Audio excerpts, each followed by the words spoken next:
Hello, everybody, and welcome to another episode of The Spiritual Transformer. My name is Randy Koo, and I will be your host for today. So, just to start off, this video might be a little rambly. I try to rehearse this in my head, but every time I do, I seem to go off at a tangent. So, forgive me if this video runs long or if I go all over the place, but I'm going to try to keep it tight. So, here we go. So, a while back, I was at my sister in law's place with my wife and a friend of ours. And we got to talking. We got to talking about food delivery apps, specifically DoorDash, Uber Eats, and the like. And our friend and my sister in law swear that they absolutely never use these apps. Why? Mostly because of the fees, the extra fees, the tipping, and the higher prices, right? But then the friend of ours decided to pull up a video on YouTube showing how a DoorDash driver stole someone's food while delivering it. And that got me thinking because me and my wife, we use DoorDash and other delivery apps a lot, like often. And we've had our problems and issues, but we've never had anything stolen, which is great. But watching this video at my sister-in-law's place kind of got me thinking, right? It got me thinking to a concept that I've been practicing for a while, which is just the concept of guarding our thoughts.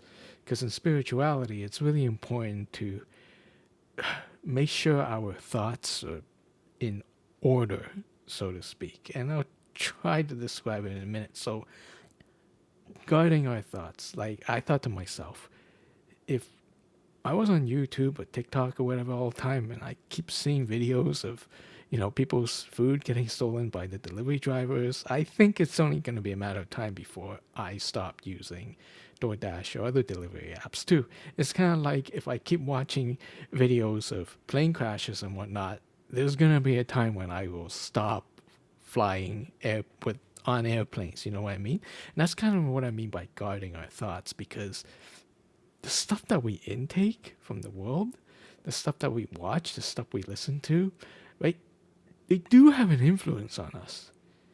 And the example with the DoorDash, that influence is kind of the obvious influence. If we watch a lot of those type of videos, we take that in, and then it changes our thoughts, our beliefs, and then we will push that out. So in other words, we have to be careful what we think about. If we keep watching DoorDash videos of food getting stolen, we might start believing that, delivery drivers steal food, and the next thing you know, it gets projected to outside, and next thing we know, we're getting our food stolen. So luckily it was just one video for us, and I don't think it'll have any impact. We're still going to order from DoorDash or whatnot, and it's still going to turn out fine. Look, I'm not naive, right? You don't need to watch a video to know that in the history of delivery apps, there has to be a few stolen foods. There just has to be. Like, I don't think anybody is naive enough to believe that everything is perfect. No. But in terms of guarding our thoughts, right, we can recognize that things happen. We can recognize that some things happen that we don't want to happen, and it's possible that it might happen. But we don't have to watch videos about it. We don't have to ingest any more of that than necessary, right? We accept the fact that yes, there's risks whenever we order food online, and let's just leave it at that and base our decision on that. We don't have to gather evidence from the outside world, so to speak, that hey, there's a chance of your food being stolen, and here's a video of it. I mean, we already know that it happens, right? Like, there's still. My point is, there's no need to get into the nitty gritty. There's no need to drag ourselves down by watching these videos or just dragging ourselves down to other people's drama. I think that's really it. It's other people's experience. We all have our own, right? So, like I said, watching videos of DoorDash drivers stealing other people's food is kind of like, it's an obvious example. Of course, the more you watch, of course, the more, your thoughts and beliefs might change. It's obvious, right? you watch that stuff 24 hours a day, it's going to affect you. But there are other, I wouldn't say insidious, but there are other less obvious examples of things that we might want to guard our minds against. Now, personally, I have a, I have kind of a problem with popular media. Let's just say, I stopped watching TV decades ago, partially because of this. But once in a while, I get dragged back. Now, what do I mean by that? Like, there used to be a time when Game of Thrones was really popular. Right now, I think recently there's The Boys. That's really popular too, right? A lot of people like it. A lot of people watch it. A lot of people think it's great. And that's fine. But I stay away from those. Why? Because it presents a very negative worldview, right? Game of Thrones is brutal, absolutely brutal, and I think anybody who's watched the show can agree with that. And The Boys is just depraved, almost, right? And you're probably wondering, if I didn't watch it, how would I know? Well, I read the first book of Game of Thrones, or The Song of Fire and Ice, I think that's how you really call it, the book form. I read the first book and half of the second book. As for The Boys, I read the first volume of the graphic novel. These are brutal worlds that the characters in the story inhabit.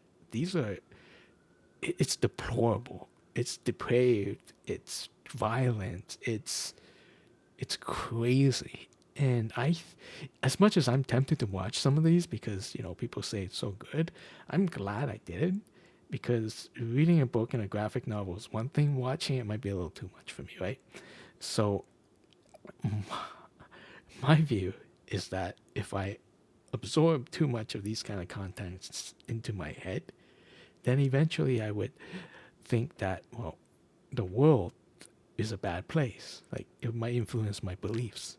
And when I say the world, I mean, sure, it might be a fictional world to start, but the more of these type of content you watch, the more your brain starts to be reprogrammed just a little bit. At least that's what I believe.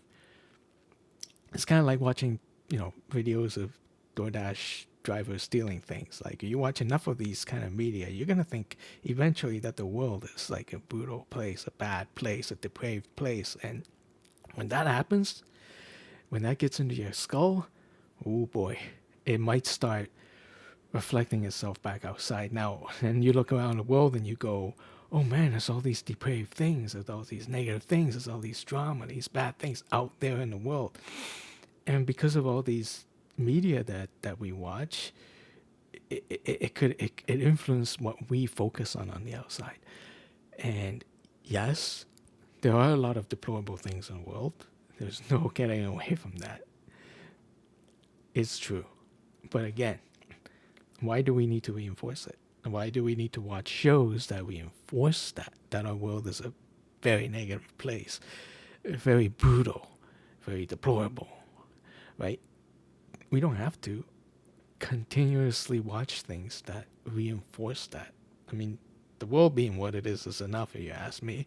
Just accepting the world as it is with all its flaws, right, is enough for me, right? So, personally, I prefer to view the world in a more inspirational light. I like to see the world as a good place, a great place, a loving place, a place of light, a place where I can enjoy, instead of a world that's coming to get me, put me through its paces. No, I like the other way around. I like a happy world, right? So you're probably thinking, well, so what? We don't watch any of these content? Well, no. Of course you watch these content. Try to guard yourself against some of its more serious depictions of the world, maybe. But hey, that's how I found anime. No, I found anime a long time ago. But that's why I focus on anime. Okay, so there are some violent stuff in anime too, like Akira, right? That's a really, really good example of a dystopian world, right? Dystopian worldview. But what I love about anime is that there's all kinds of stuff. And you know what anime has? Anime practically invented the slice of life genre. I don't think there's anything like that in Western media. Slice of life is just people doing people things.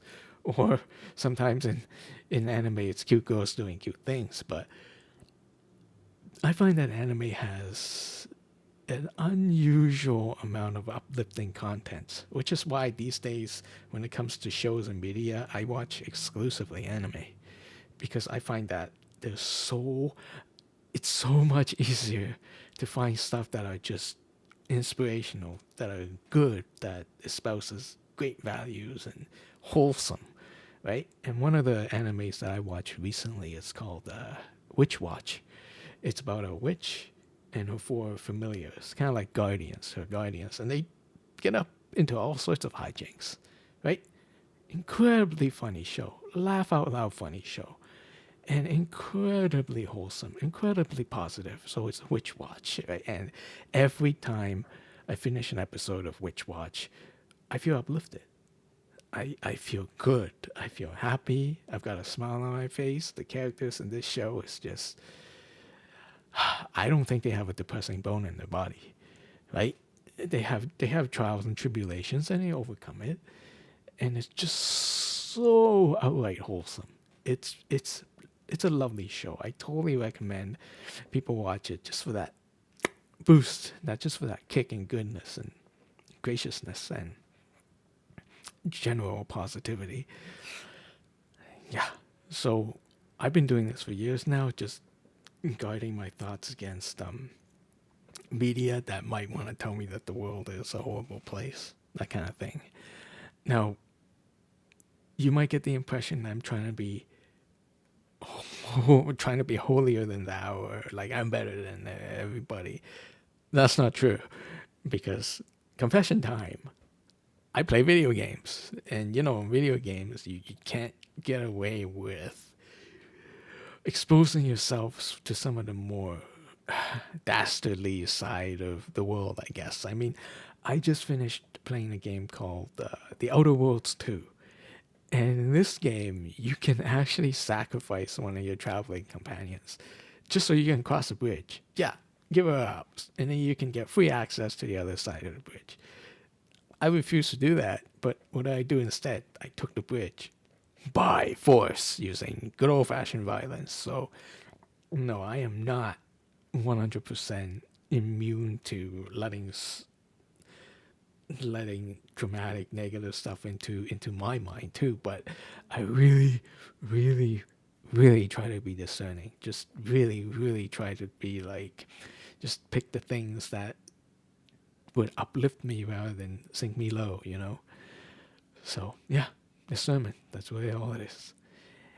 Oh, I don't think I did too bad there. Managed to stay on topic for the entire time. It's not bad, very nice. So that's it. If you like this content, please feel free to subscribe, hit the like button, make a comment. I'd like to know what you think. And that's it. So, my name is Randy Koo. You have been watching The Spiritual Transformer, and I will see you next time. Bye bye.